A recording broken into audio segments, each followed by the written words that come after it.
రాష్ట్ర వ్యాప్తంగా సంచలనం చెప్తున్న ఈ మద్యం కుంభకోణంలో 16,000 కోట్లు నుంచి 20,000 కోట్ల వరకు జరిగినన్నారు. ఇంకా ఇది పెద్ద మొత్తంలో అయి ఉండొచ్చు కూడా.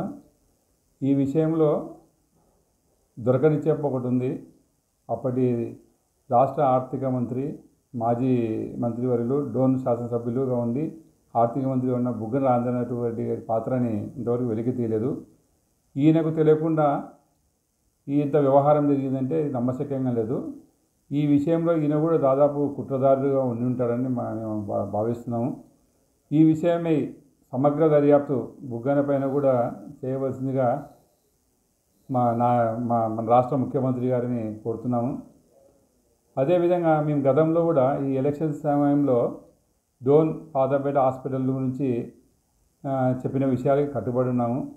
ఆ విషయాల మీద కూడా విజిలెన్స్ వారితో విచారణ జరిపించాలి.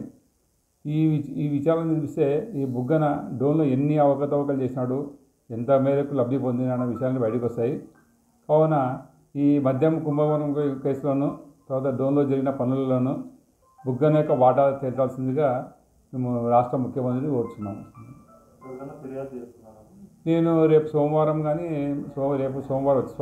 మంగళవారం కానీ సిట్టాధికారులు కలిసి ఈ బుగ్గన పాత్రపై విచారణ చేయవలసిందిగా సిట్టాధికారులకు మెమరాండం ఇవ్వడానికి విజయవాడ బయలుదేరుతుంది.